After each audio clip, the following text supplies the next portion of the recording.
13절까지 말씀입니다. 고린도후서 13장 11절부터 13절까지 기록된 하나님 말씀을 우리 한 목소리로 같이 읽습니다.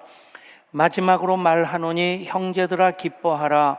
온전하게 되며 위로를 받으며 마음을 같이하며 평안할지어다.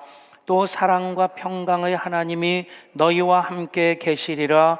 거룩하게 입맞춤으로 서로 문안하라. 모든 성도가 너희에게 문안하느니라. 주 예수 그리스도의 은혜와 하나님의 사랑과 성령의 교통하심이 너희 무리와 함께 있을지어다. 아멘. 고린도후서 13장 13절의 말씀, 주 예수 그리스도의 은혜와 하나님의 사랑과 성령의 교통하심이 너희 무리와 함께 있을지어다. 우리가 모든 하나님 말씀들을 다 하나님 말씀으로 그대로 받아들이고자 하는 그 믿음으로 사는 이들입니다. 그런데도 말씀 중에서 더 친밀한 말씀, 더 좋아하는 말씀이 있을 수도 있겠는데, 이 말씀은 모든 분들에게 가장 좋아해야 되는 말씀, 가장 친밀해져야 되는 말씀이라 믿습니다. 이제 사도 바울이 고린도 교회를 향한 그 극진한 마음으로 고린도 전서를 썼고, 지금 보존되진 않지만 고린도 전서 이전에 또 편지를 이미 보냈었습니다. 그리고 고린도 후서까지 쓰고, 그런 모든 고린도 교회에 대한 그 사랑의 마음, 애틋한 마음을 전체적으로 마무리한 말씀이 바로 13장 13절입니다. 그리고 그 말씀이 그대로 우리가 예전적인 예배를 드리고 예배를 마무리하면서 축도로서 그렇게 쓰여지고 있습니다. 이 축도의 의미를 먼저 확인하는 것부터 오늘 말씀을 열어가려고 합니다. 축도를 어떤 분들은 축복기도의 준말로 이해하는 분들이 있는데, 그렇지 않습니까? 축복기도 앞자와 뒷자를 합하면 축도입니다.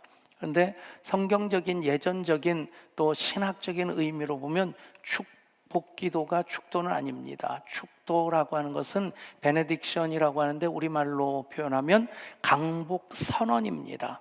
마치 하나님께서 약속하신 말씀, 내 이름으로 복을 빌면 내가 복을 주리라. 그 일을 이제 목회자가 예전적인 그 예배 속에 예배를 마무리하는 강복 선언으로서 이 말씀을 선포하는 것입니다. 우리가 거룩한 산제사의 삶을 살아가는 것, 영적 예배로서 하나님 기쁘시게 해드리는 그런 예배자들입니다. 그런데 삶으로서의 예배의 그 한 중심에 있는 것이 바로 구별된 예배, 그것을 우리는 예전적인 예배라고 합니다. 다른 말로 공예배라고도 하는데, 이 예전적인 예배는 하나님의 초청으로부터 시작됩니다. 이제 예배를 시작할 때 우리 모두 하나님 앞에서 경건한 마음으로 영과 진리로 예배하시겠습니다. 예배의 초청의 부르심의 말씀입니다.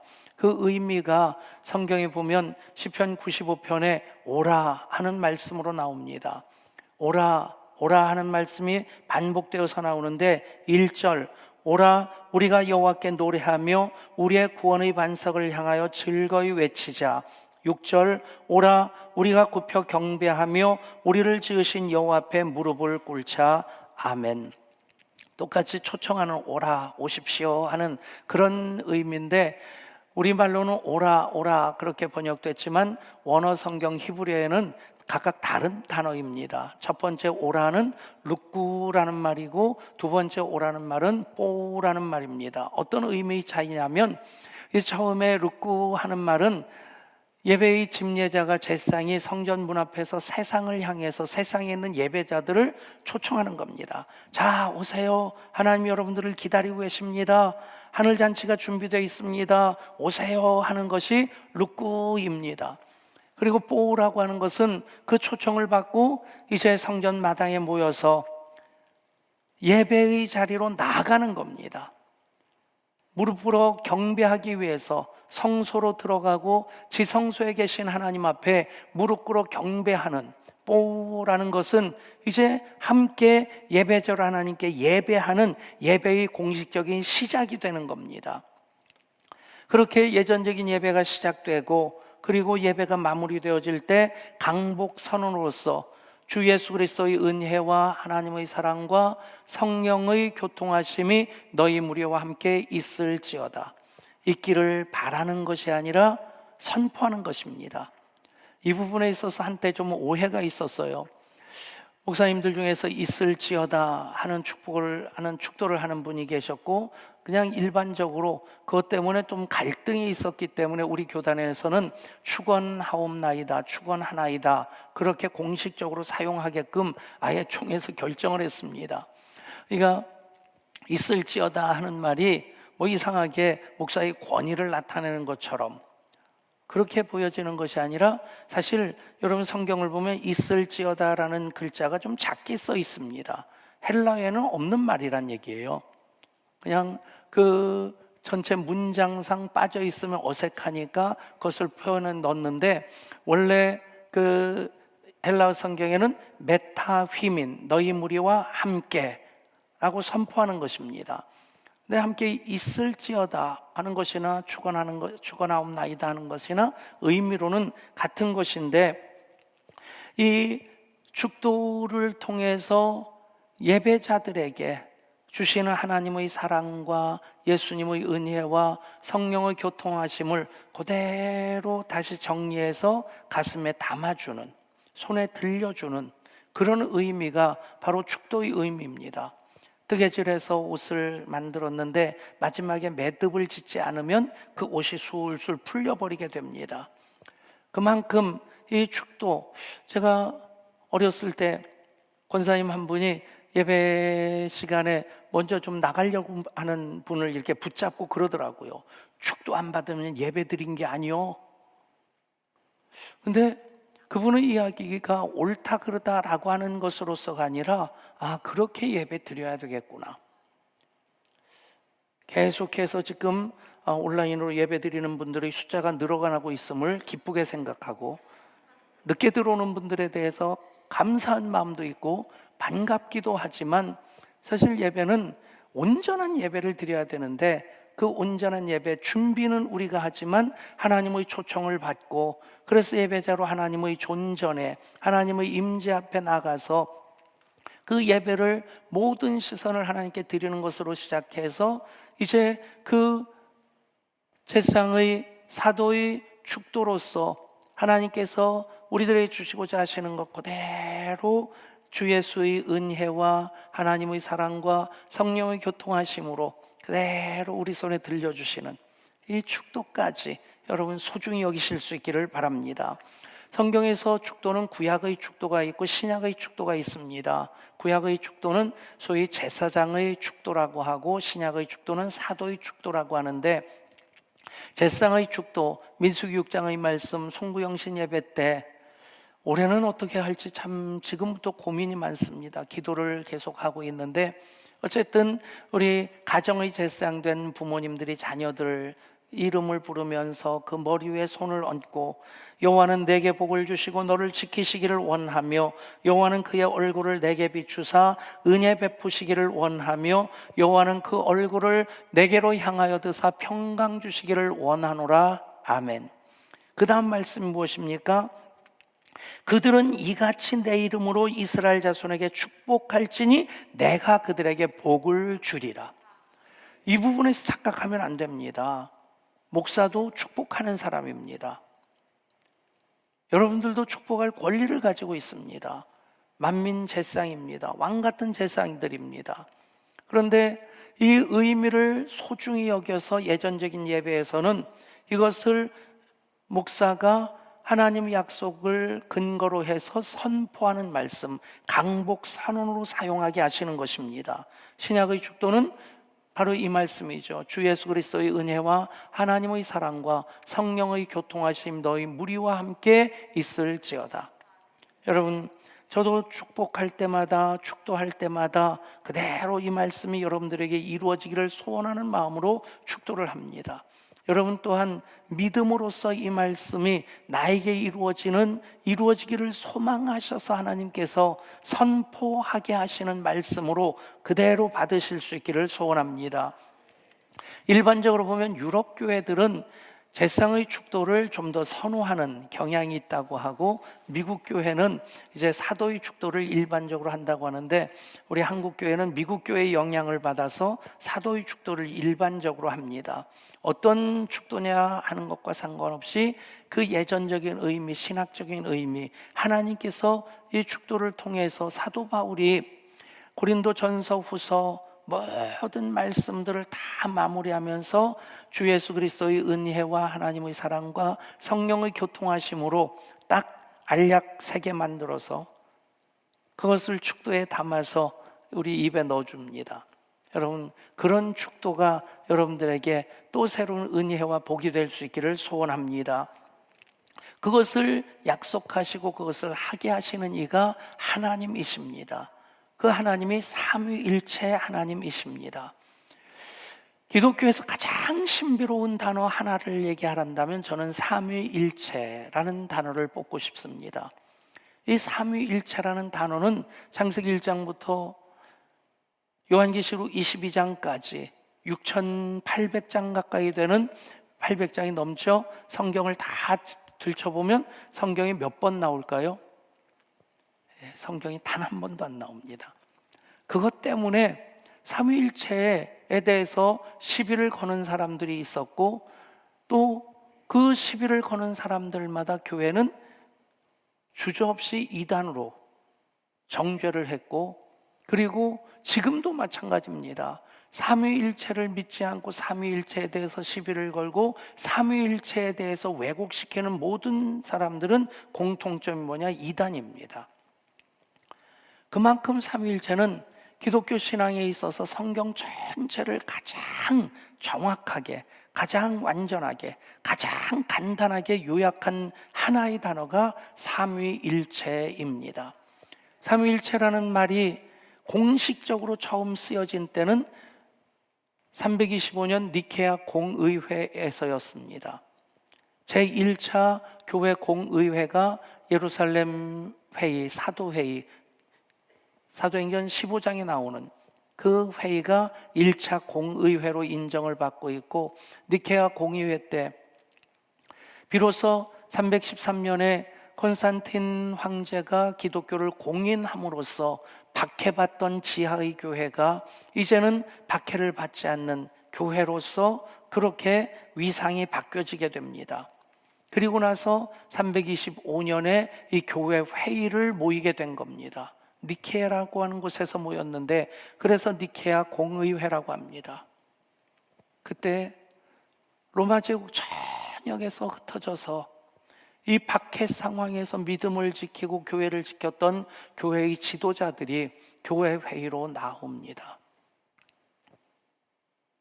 어떤 이들은 2다리가 잘려서 엎혀오는 사람, 어떤 이는 2팔이 잘려서,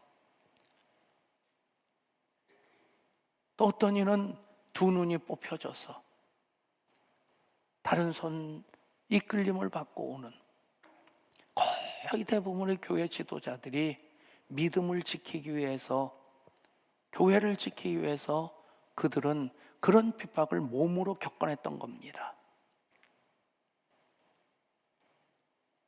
그때 하나님은 삼위일체 하나님이십니다 라고 하는 고백을 최종적으로 확정하게 됩니다. 삼위일체를 가능하게 하는 가장 중요한 2가지 요소가 있는데, 하나는 하나님의 계시의 말씀입니다. 또 하나는 계시의 말씀으로 신앙으로 살아갔던 교회의 경험입니다. 여러분, 성경은 하나님의 말씀이고 하나님께서 하나님을 스스로 나는 나다, 여호와 하나님으로, 나는 전능한 하나님 여호와다, 하나님이 하나님을 계속해서 나타내 보여주시는, 계시하시는 말씀이 성경입니다. 성경을 보면 하나님이 하나님을 계속해서 나타내시는데, 보면 창세기 1장 26절에서 우리가 하나님이 이르시되 우리의 형상을 따라 우리의 모양대로 우리가 사람을 만들고 그들로 바다의 물고기와 하늘의 새와 가축과 온 땅과 땅에 기는 모든 것을 다스리게 하자 하시고, 엘 그러면 하나님 단수형입니다. 엘로힘 그러면 복수형. 그래서 전능하신 하나님으로 번역을 합니다. 그런데 하나님이 가라사대 우리가, 그리고 더 거슬러 올라가면 하나님 창조하실 때 하나님이 말씀하시고 성령님이 또 운행하십니다. 말씀은 로고스이신 성자이십니다. 그래서 성부, 성자, 성령 하나님이 삼위일체라는 표현은 쓰지 않지만 하나님께서 성부, 성자, 성령 하나님으로 계속해서 자신을 계시하고 계십니다. 그래서 예수님께서 승천하시면서 제자들에게 마지막 하신 말씀 무엇입니까? 마태복음 28장 19절에서 그러므로 너희는 가서 모든 민족을 제자로 삼아 아버지와 아들과 성령의 이름으로 세례를 베풀고. 여러분, 하나님이 삼위 하나님으로 아버지와 아들과 성령으로 계속 자신을 계시하십니다. 성경이 삼위 하나님을 계시하고 있고, 그리고 교회의 경험이 무엇이냐?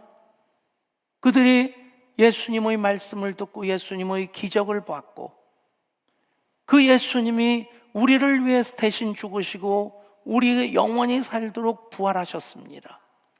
그 예수님이 하나님이신데 하나님과의 관계가 무엇일까? 성경을 다 상고하고, 그리고 그들이 그 신앙 고백으로서 경험한 것, 예수님이 하나님이시다, 아들이시지만 하나님이시다, 성령님이 하나님의 영이시고 예수님의 영이신데 성령님도 하나님이시다. 그래서 조금 복잡한 얘기 같습니다만 위격으로, 인격으로는 성부, 성자, 성령 하나님, 아버지와 아들과 영이신데 그분들은 한 분 하나님이시다. 여러분, 그 생각이 들어요. 삼위일체를 생각할 때마다 골이 아플까? 아니면 가슴이 먹먹해질까? 여러분들은 삼위일체 하나님, 성부, 성자, 성령 하나님, 아버지 하나님, 예수님 그리스도이십니다, 성령님 보혜사이십니다 고백할 때마다 가슴이 먹먹해지고 하나님에 대한 기대하는 마음이 점점 더 커질 수 있기를 원합니다. 가장 신비로운 하나님의 존재 양식이기 때문에 그것에 대해서 우리가 신학적으로 이해하는 것 사실 쉽지 않습니다. 제가 그런 노력을 많이 해봤어요. 그런데 드레스, 휘포스타스, 미아우시 하면서 이것이 어떤 의미고 하다 보면 교인들의 얼굴이 점점 어두워지고 저도 얘기하면서 답답해지고. 여러분, 예수님 말씀하십니다. 너희가 믿으면 하나님의 영광을 보리라. 삼위일체 하나님을 믿음으로 하나님의 영광을 3배나 30배나 100배나 1000배나 더 많이 받는 여러분 될 수 있기를 축복합니다. 그렇습니다. 이 신앙 고백 안에 성경이 다 담겨 있습니다. 하나님 되심이 다 담겨 있습니다. 그 하나님과 우리와의 관계가 다 담겨 있습니다. 이 고백을 하면 할수록 우리의 신앙이 더 견고해지고요, 이 신앙 고백이 무너지면 교회도 무너지고 우리의 신앙도 아무것도 아닌 것이 됩니다.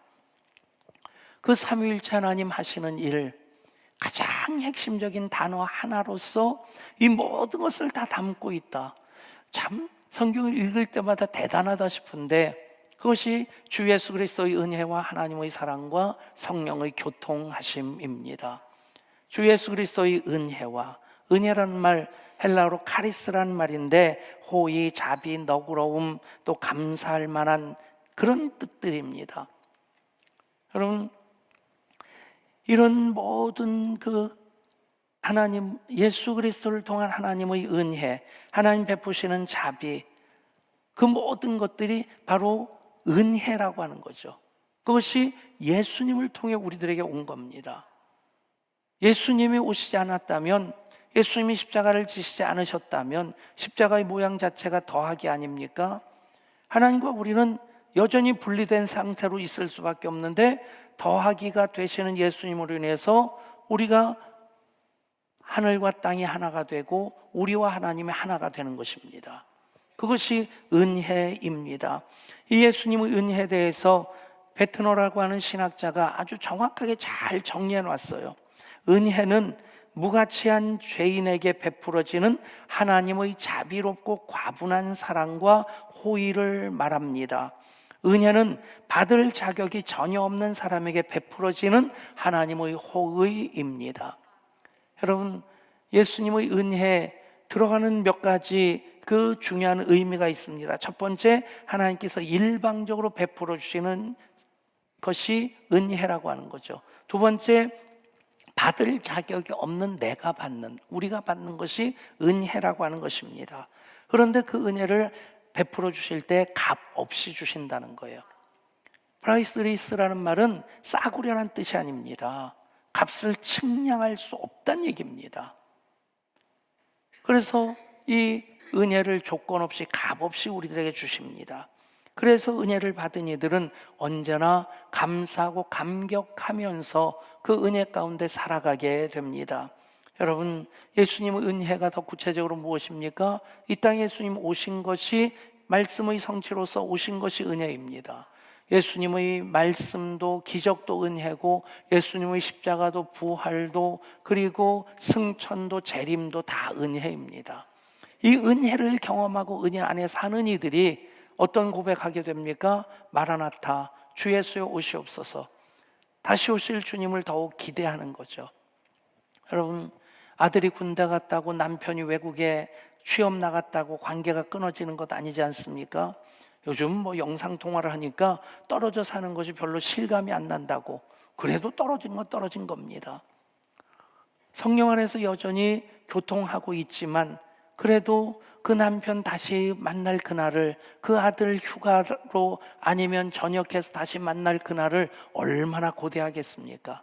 그것이 우리 주님 은혜 가운데 살아가는, 성령의 인도하심 가운데 살아가는 우리들이 다시 오실 예수님을 기대하는 마음이 되어야 될 줄 믿습니다. 강철왕 카네기라고 일컬어지는 그 기업 경영의 신화를 썼던 카네기가 영국에서 아주 가난한 사람으로 이 가난을 한번 벗어나 보고자 미국으로 이주를 하고자 하는데 돈이 없는 겁니다. 옆집 아주머니에게 20파운드를 빌렸습니다. 뱃삭을 내고 그리고 와서 그것으로 이제 끼니를 이어가다가 일을 시작해서 돈을 벌기 시작했을 때 하루에 50센트씩을 저축을 했답니다. 그래서 20파운드 빚을 다 갚을 만큼 모았을 때 가족들이 같이 모여서 조촐한 파티를 했답니다. 그때 카네기가 이런 말을 했다고 합니다. 우리가 빚은 다 갚을 수 있습니다. 그러나 은혜는 평생 갚을 수 없습니다. 여러분, 우리가 어떻게 그 은혜를 갚을 수 있겠습니까? 그 은혜에 대해서 우리가 할 수 있는 마음, 늘 감사하는 마음으로 사는 것입니다. 주 예수 그리스도의 은혜가 여러분 가운데 있기를 축복합니다. 하나님의 사랑입니다. 하나님은 사랑이시기에, 하나님은 사랑의 하나님이시기에 하나님의 창조와 섭리와 모든 하나님의 하나님 되심은 다 사랑으로부터 시작되어지고 사랑으로 이어지고 사랑으로 마무리되어집니다. 그래서 사랑이 없으면 아무것도 아닌 것이 됩니다. 여러분, 그 하나님의 사랑, 더 구체적으로 어떤 사랑일까? 성경적으로 보면 그 하나님의 사랑은 용서하시는 사랑입니다. 어느 누가 다른 이들을 향해 손가락질 할 사람이 있겠습니까? 여러분, 다윗이 밧세바를 범하고 우리아까지 죽게 만들었습니다. 공의의 하나님께서 그 순간 그대로 하나님의 손을 내리치셨다면 살아남을 사람 누가 있겠습니까? 여러분, 자녀들 실수하지 않고 잘못하지 않는 아이들이 있겠습니까?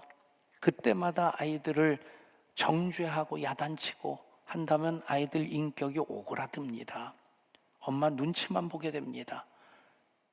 혹시 여러분 부모님들 중에서 자식들 잘못하면 귀신을 속이지 날 속여 그러면서 휘어잡는, 어쩌다가는 교육 목적상 한번 호되게 야단쳐야 될 때는 있지만 맨날 야단치면 그 아이들은 제대로 못 자랍니다. 여전히 어리고 여전히 부족하기에 하나님께서는 용서하심으로 품어 안으시는 사랑을 베풀어 주십니다. 그리고 그 사랑은 돌봐주시는 사랑입니다. 꺼져가는 등불도 끄지 아니하시고 또 상한 갈 때도 꺾지 아니하시는 그 하나님의 사랑, 돌보시는 사랑인데 그 사랑은 다 주시는 사랑입니다. 다 주시는 사랑. 성경 전체의 요절이라고 하는 요한복음 3장 16절, 하나님 세상을 이처럼 사랑하사 독생자를 주셨으니, 이처럼 사랑이 무엇입니까? 독생자를 주시기까지 사랑하시는 겁니다. 여러분, 가장 귀한 것이 무엇일까요? 여러분들에게 가장 귀한 것은 무엇이겠습니까? 여러분의 아내입니까? 여러분의 남편입니까? 여러분들의 자녀입니까? 여러분들의 부모님입니까? 하나님 당신을 내어주셨습니다. 이처럼 사랑하사 독생자를 주셨으니, 독생자를 주시기까지 사랑하신 그 사랑에 대해서 사도 바울은 감격해서 고백합니다. 자기 아들을 아끼지 아니하시고 우리 모든 사람을 위하여 내주신 이가 어찌 그 아들과 함께 모든 것을 우리들에게 주시지 아니하시겠느냐. 아멘. 여러분, 이처럼 사랑하사 다 주시는 사랑. 하나님의 사랑이 언제나 여러분들 가운데 용서하시는 사랑으로, 돌보시는 사랑으로, 다 주시는 사랑으로 더 충만하시기를 축복합니다. 마지막, 성령의 교통하심입니다. 교통이라는 말을 쓰면 성령님이 교통정리하시나? 뭐 그런 생각할 수도 있을 텐데 성경에 보면 코이노니아입니다. 코이나, 사귐, 교제, 우정, 친교, 그런 얘기입니다. 그 성령님과의 교통으로 말미암아 성령님과 교제하기 때문에 우리가 하나님을 아빠, 아버지라 부를 수 있게 되고 예수님을 나의 주로 고백할 수 있게 됩니다. 여러분, 그것이 바로 성령의 교통하심입니다. 중마고우라는 말이 있죠. 그 중국 사자성어니까 우리는 그렇게 놀질 않는데, 어렸을 때 대나무로 만든 말을 타고 같이 놀면서 지금까지 친하게 지내는 아주 관계가 깊은 소중한 친구 사이를 얘기할 때 중마고우라고 합니다. 중마고우. 그런데 요즘 젊은 친구들은 그렇게 해석을 하더라고요. 죽치고 마주 앉아 고스톱 치는 친구. 예, 그게 중마고우랍니다.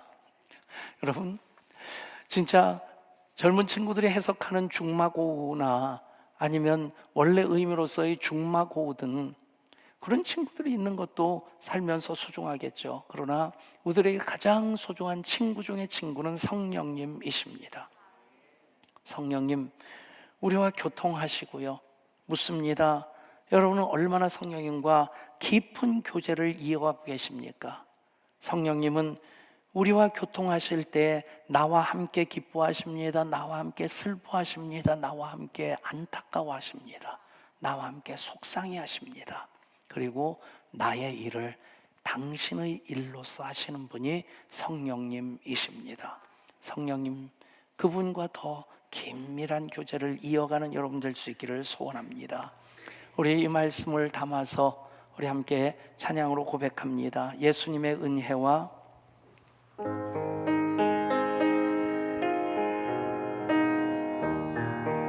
예수님의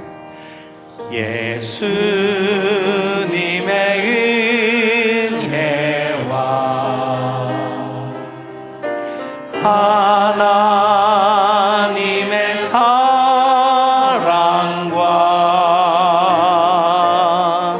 성령님의 사귐이 우리와 함께 하기를 기도하니.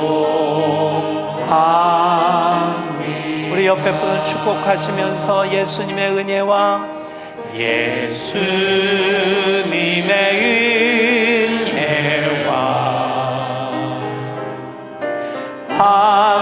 하나님의 사랑과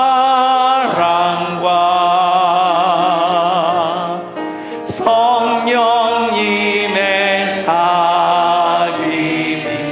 옆에 있는 분들 당신과 함께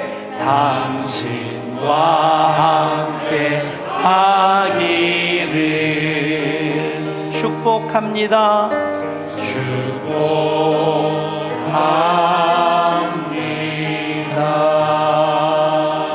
아멘. 예수님의 은혜와 하나님의 사랑과 성령의 교통하심을 성경은 이렇게 또 다양하게 표현하고 있습니다. 그 고백을 우리의 찬양으로 함께합니다. 하나님이 선택하셨고 예수님이 구속하셨고 성령님이 지셨으니 삼위일체 하나님 찬양. 그렇습니다. 하나님 사랑이십니다. 하나님이 사랑하시고 예수님이 은혜 주시고 성령님이 교통하시니 삼위일체 하나님. 가슴에 손을 얹고 하나님이 지켜주시고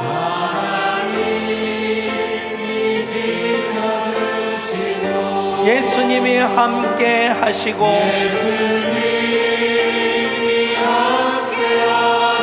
성령님이 능력 주시니